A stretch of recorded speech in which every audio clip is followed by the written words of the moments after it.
Of the dozens of agencies run by Massachusetts state government, the one that's gotten the most scrutiny over the past 2 years is the Department of Children and Families.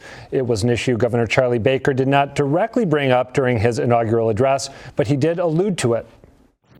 The dozens of lapses in performance that are frustrating for many, and in some cases, devastating in consequences. The disappearance and death of 5-year-old Jeremiah Oliver sparked a heated debate about whether DCF has been doing enough. And while changes have been made since, it's now one of Governor Baker's biggest challenges as he charts the next course for Massachusetts. After Jeremiah Oliver died, a big question was why DCF left him in a dangerous family situation for so long. According to DCF social worker Peter McKinnon, one answer is that for years, the department tried to keep families together. It's not that that shouldn't be looked at, but kids get left in homes that maybe shouldn't have been left in because of a philosophy that the agency was trying to impart. But after Oliver's death, McKinnon says those priorities changed. It's not uncommon in child protection for the pendulum to swing from family preservation, where you make every effort to keep the child with the family at all costs, to the child protection side, where your first reaction is take custody of that child to make sure that they're safe. And we have seen that shift in DCF. It's a shift that was pushed by Linda Spears of the Child Welfare League of America, who led the Patrick administration's investigation of DCF following the Oliver tragedy. Yes, they failed to protect. DCF and numbers of others in the community failed to protect this family. Now Spears is Governor Baker's pick to run DCF and its 3,000-person staff. Advocates say she's an inspired choice. I think the appointment of Linda Spears as commissioner is a home run. Mary McCune leads the Mass Society for the Prevention of Cruelty to Children. She says that with Spears running the show, the reforms that began last year can come to fruition. The idea that she has spent so much time really looking at the Massachusetts Department of Children and Families, coming up with recommendations and ways to improve it, and then agreeing to come here and get it over the finish line tells me that she believes, one, the work that's been done so far has been done well, and that there's a real commitment on the part of this administration to see it through. And McCune says major reforms are still needed, including better tracking of at-risk kids like Jeremiah Oliver as they move around Massachusetts. This was a family that moved from one part of the state to another part to another part. And at each of those moves, it moved from one DCF office to another. One of the recommendations of the CWLA report is that all transitions have a face-to-face contact between social workers. Not emails, not phone calls, not voice messages. That's not in place now. Also on Spears' to-do list, reducing the number of cases that each social worker handles, something Peter McKinnon says is essential. The only way to build a relationship is to talk to people, have one-on-one conversations around their kitchen table, talk about what's going on. And if you have 25, 26 families that you're working with, which could include as many as 70 kids that you're responsible for, you just don't have the time to build those relationships that you need to keep kids safe.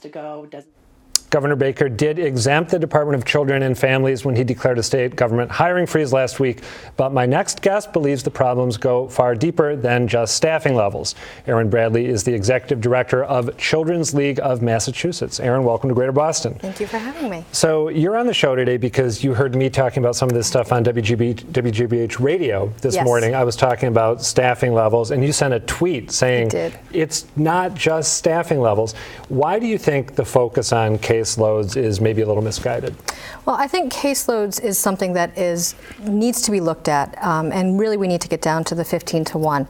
However, if we don't have the support staff and the quality, administrative, CQI checkers, all those data collections. I got to jump in. What does CQI checkers mean? So it's somebody that actually looks at our data and how we're doing as a state and can actually say whether or not there are trends happening in a certain area, whether or not a new policy implementation is working. There's none of that loop back happening to the workers to actually know if something is going down the right track. Wait, there's no data analysis looking at trends that DCF needs to be watching? There is one person who works at DCF who does this. But unfortunately, we have not put that as something that needs to be funded. So right now, DCF is $40 million in arrears. And we need to make up that money just to make what we were supposed to have. So we need extra money and actually to be fully funded so that we can put people in those positions so that we can learn from what we're doing. How much would it cost to get the staff and the programs that you think DCF needs to be successful? Because obviously these are sort of tough financial times. There's the big budget gap. Governor Baker doesn't want to raise taxes. How much would it cost? So right now we're at roughly $830 million for this agency. As I just said, we're $40 million short. We know that over the course of the 9 C cuts that happened back in fiscal year 09, that we lost roughly $131 million back then. So for 5 years we went without really being a robust system. Okay. And so what I think we would need now is at least another $50 to $60 million just to keep these policies in place to make sure that we're still going down the right track. I think, having the Commissioner Linda Spears come in, I think that's a great thing for the Commonwealth. But I think that she's going to need the money so that she can actually back up what she's putting in place. What is it you like so much about Linda Spears? So Linda Spears comes from Massachusetts. She cut her teeth in DSS back then. It's now DCF. And she has a way of looking at things nationally. She knows what the trends are. She knows what best practices are. The Commonwealth used to be a place where we really had the best child welfare system. And something happened, and I don't know what that was. But you go back to the 90s, and that's when those blue ribbon reports started coming out. When you say, sorry to interrupt, when you say we had the best child welfare system, are you talking about quantitative, you could just say that there were fewer fatalities in the system? That yeah, sort of thing, we were also on the cutting edge of trying new ways of best practices. So we were kind of that test kitchen, so to speak, and really leading the way for the nation. And a lot of folks came from our DSS system back there that are now working at the national level, and Linda Spears is one of them, and we're very lucky to have her back. I agree with Mary McGoon on that one 100%. I think that we have a really great opportunity now to set some new policies in place to really be a Commonwealth that cares for our children. So tell me more about your wish list. I mean, if Governor Baker came to you and said, tell me what I need to do. You've talked about additional funding. You've talked about more data analysis to track trends and how they're being dealt with. What else would you tell the governor to try to do? So I think that there's 2 other things that I really on the top of my list, maybe 3. Okay, give me all 3. So number 1 would be the decoupling of the area offices. So we know that because of these 9 C cuts, a lot of our area offices had to merge together. So we didn't have as much administrative staff and supervisors looking over what the case with the frontline social workers were doing. I'd like to see those area offices actually decoupled. Why is it important to have more offices? Because then we aren't overtaxing our supervisors, we're not overtaxing our administrative staff. Things like the Jeremiah Oliver case might not have fallen through if there are actually people that are only looking at maybe 10 frontline social workers instead of 20. So I'd like to see that happen. So it's sort of like a meta caseload issue. Exactly, exactly. Okay, so there's number 1. So there's number 1. Number 2 would be if the governor could put a call out for the Commonwealth to open their hearts and their homes and actually become foster parents. We need foster parents, we need adoptive parents, we need people in the Commonwealth to actually take a look at the children here.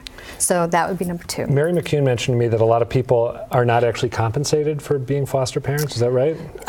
Yes, it depends on what level of foster parents they are. Okay. So there's different levels within the system. Some are only compensated $50 a day for some very intense children that need a lot of things. So I think that when you come down to it, I mean, you and I both have kids. We know that $50 a day may not even cut the grocery bill for a 16-year-old boy. Not much. All right, so, really briefly, because we got to go, what's number 3? Number 3 would be an actual independent office of the child advocate. I really feel strongly that the child advocate's office has a wonderful opportunity to look at the system, look at where we are bubbling up on certain things. And right now they've got like 3 people working for them? They do. They've never been fully funded. So. Erin Bradley, thank you. Come back, we'll talk more about this. Absolutely. Thank you, Adam.